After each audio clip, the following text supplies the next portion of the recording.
ಎಲ್ಲರಿಗೂ ಅಡುಗೆ ಸಾಧನೆಗೆ ಸ್ವಾಗತ. ಬೆಳಬೆಳಗ್ಗೆನೇ ಫಿಲ್ಟರ್ ಕಾಫಿ ಕುಡಿಬೇಕು ಅನ್ನೋ ಹಾಗೆ ಸಂಜೆನೇ ಒಂದು ಮಸಾಲ ಟೀ ಇದ್ದರೆ ಚೆನ್ನಾಗಿರುತ್ತೆ ಅನಿಸುತ್ತಲ್ವಾ? ಸರಿ ಬನ್ನಿ, ಇವತ್ತು ಮಸಾಲ ಟೀ ಮಾಡೋದು ಹೇಗೆ ಅಂತ ನೋಡೋಣ.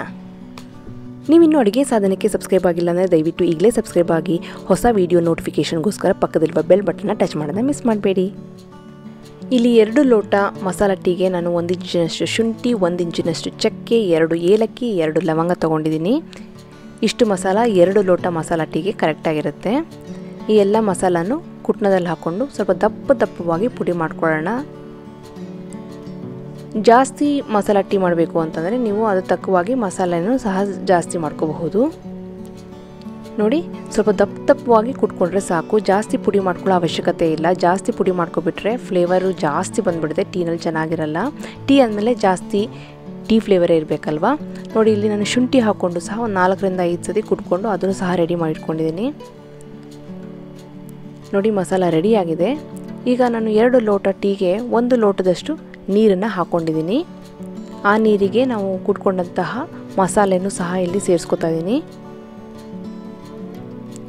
ಅದ್ರ ಜೊತೆನೇ 2 ಟೀ ಸ್ಪೂನಷ್ಟು ಟೀ ಪುಡಿನೂ ನಾನಿಲ್ಲಿ ಸೇರಿಸ್ಬಿಟ್ಟು ಮಸಾಲ ಮತ್ತು ಟೀ ಎಲ್ಲ ನೀರಲ್ಲಿ ಚೆನ್ನಾಗಿ ಕುದಿಬೇಕು. ಒಂದು 3 ರಿಂದ 4 ನಿಮಿಷ. ಫ್ಲೇಮು ಲೋನಲ್ಲೇ ಇದೆ. ಈ ಲೋ ಫ್ಲೇಮ್ನಲ್ಲೇ ಈ ನೀರು ಚೆನ್ನಾಗಿ ಕುದ್ಬಿಟ್ಟು 1 ಲೋಟದಷ್ಟು ನೀರು 3/4 ಭಾಗ ಆಗಬೇಕು, 3/4 ಲೋಟದಷ್ಟು ಆಗಬೇಕು. ಅಲ್ಲಿವರೆಗೆ ಇದನ್ನ ಚೆನ್ನಾಗಿ ಕುದಿಸ್ಕೋಬೇಕು. ಹಾಗೆ ಕುದಿಸ್ಕೊಂಡ್ರೆ, ಲೋ ಫ್ಲೇಮ್ನಲ್ಲಿ ಕುದಿಸ್ಕೊಂಡ್ರೆ ಫ್ಲೇವರು ಚೆನ್ನಾಗಿ ಇಳಿಯುತ್ತೆ. ಮಸಾಲ ಫ್ಲೇವರ್ ಆಗಲಿ ಟೀ ಫ್ಲೇವರ್ ಆಗಲಿ ಎಲ್ಲ ನೀರಲ್ಲಿ ಚೆನ್ನಾಗಿ ಇಳ್ಕೊಳ್ಳುತ್ತೆ. ಈಗ ನೋಡಿ, ಚೆನ್ನಾಗಿ ಕುದೀತಿದೆ 3 ರಿಂದ 4 ನಿಮಿಷ. ಈಗ ಚೆನ್ನಾಗಿ ಕುದ್ದಿದೆ. ಹಾಗೆ ನೀರಿನ ಪ್ರಮಾಣವೂ ಸ್ವಲ್ಪ ಕಮ್ಮಿ ಆಗಿದೆ, 3/4 ಲೋಟದಷ್ಟು ಆಗಿದೆ. ಈ ಟೈಮ್ನಲ್ಲಿ ನಾನು 1/4 ಲೋಟದಷ್ಟು ಹಾಲನ್ನ ಹಾಕೋತಾ ಇದ್ದೀನಿ. ಇಲ್ಲಿ ಹಾಕ್ಕೊಂಡಿರೋಂಥ ಹಾಲು ರೂಮ್ ಟೆಂಪ್ರೇಚರ್ ಹಾಲು, ಸುಡ್ತಿರೋಂಥ ಹಾಲಲ್ಲ. ಹಾಕಿದಂತಹ ನೀರು ಕುದ್ಬಿಟ್ಟು 3/4 ಲೋಟ ಆಗಿದೆ. ಹಾಗಾಗಿ 1/4 ಲೋಟದಷ್ಟು ಹಾಲು ಹಾಕಿದರೆ ನಮಗೆ ಆರಾಮಾಗಿ 2 ಲೋಟ ಟೀ ಸೂಪರಾಗಿ ರೆಡಿಯಾಗುತ್ತೆ. ಫ್ಲೇಮು ಲೋನಲ್ಲೇ ಇದೆ. ಲೋ ಫ್ಲೇಮ್ನಲ್ಲೇ ಈ ಟೀ ಚೆನ್ನಾಗಿ ಕುದಿಬೇಕು. ನಾನು ಹಾಕಿರೋಂಥ ಹಾಲು ರೂಮ್ ಟೆಂಪ್ರೇಚರ್ ಹಾಲೇ, ಬಿಸಿ ಹಾಲಲ್ಲ. ಬಿಸಿ ಹಾಲು ಹಾಕ್ಬಿಟ್ರೆ ಏನಾಗುತ್ತೆ ಅಂದರೆ ಬೇಗ ಟೀ ಕುದ್ಬಿಡುತ್ತೆ, ಫ್ಲೇವರ್ ಚೆನ್ನಾಗಿ ಇಳ್ಕೊಳ್ಳಲ್ಲ. ಹಾಗಾಗಿ ರೂಮ್ ಟೆಂಪ್ರೇಚರ್ ಹಾಲು ಹಾಕಿದರೆ ಅದು ಚೆನ್ನಾಗಿ ಲೋ ಫ್ಲೇಮ್ನಲ್ಲಿ ಅದು ಕುದಿಬೇಕು. ಒಂದು 3 ರಿಂದ 4 ನಿಮಿಷ ಅದು ಕುದಿಬೇಕು. ಆಗಲೇ ಫ್ಲೇವರ್ ಚೆನ್ನಾಗಿ ಇಳ್ಕೊಳ್ಳೋದು, ಕಲ್ಲರು ಸಹ ಚೆನ್ನಾಗಿ ಬರುತ್ತೆ. ನೋಡಿ, ಕಲ್ಲರು ಈಗ ಟೀನಲ್ಲಿ ಸೂಪರಾಗಿ ಬರ್ತಾ ಇದೆ. 3 ರಿಂದ 4 ನಿಮಿಷ ಆಗಿದೆ. ಟೀ ಕಲರ್ ಚೆನ್ನಾಗಿ ಬರ್ತಾ ಇದೆ.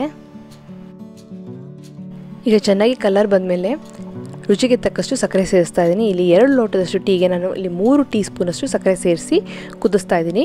ಸಕ್ಕರೆ ಕರಗೋವರೆಗ ಈಗ ಕುದ್ರೆ ಸಾಕು. ಟೀ ಆಲ್ಮೋಸ್ಟ್ ರೆಡಿಯಾಗಿದೆ.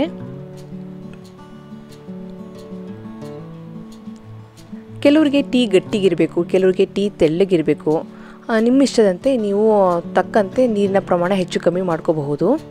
ನಾನಿಲ್ಲಿ ಒಂದು ನಾರ್ಮಲ್ಲಾಗಿ ತಿಕ್ಕಾಗಿರೋ ಟೀ ರೆಡಿ ಮಾಡಿದ್ದೀನಿ.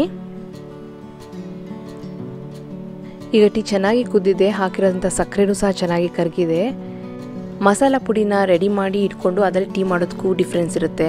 ಹಾಗೆ ಫ್ರೆಶ್ ಆಗಿ ಈ ಥರ ಮಸಾಲಾನ ರೆಡಿ ಮಾಡ್ಕೊಂಡು ಟೀ ಮಾಡೋದಕ್ಕೂ ಡಿಫ್ರೆನ್ಸ್ ಇರುತ್ತೆ ಅಲ್ವಾ? ಪ್ರತಿಯೊಂದು ಮಸಾಲ ಟೀ ಸಿಪ್ನಲ್ಲೂ ಟೀ ಫ್ಲೇವರ್ ಜಾಸ್ತಿ ಇರಬೇಕು. ದೂರದಲ್ಲೆಲ್ಲೋ ಮಸಾಲ ಫ್ಲೇವರ್ ಬರ್ತಾ ಇರಬೇಕು. ಹಾಗಿದ್ರೆ ಅದು ಪರ್ಫೆಕ್ಟ್ ಮಸಾಲ ಟೀ ಅಂತ ಹೇಳ್ಬೋದು.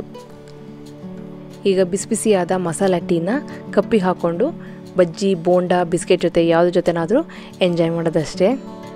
ಮಳೆಗಾಲನೋ ಚಳಿಗಾಲನೋ ರಿಫ್ರೆಶಿಂಗೋ ಅಥವಾ ಟೈಮ್ ಪಾಸಿಗೋ ಏನಕ್ಕೆ ಬೇಕಾದರೂ ಮಸಾಲ ಟೀ ಕುಡಿತಾನೆ ಇರ್ಬೋದು, ಅಷ್ಟು ಚೆನ್ನಾಗಿರುತ್ತೆ. ನಿಮಗೆಲ್ಲ ಈ ರೆಸಿಪಿ ಇಷ್ಟ ಆಗಿದೆ ಅಂತ ಅಂದ್ಕೊಂಡಿದ್ದೀನಿ. ಖಂಡಿತವಾಗ್ಲೂ ಟ್ರೈ ಮಾಡಿ.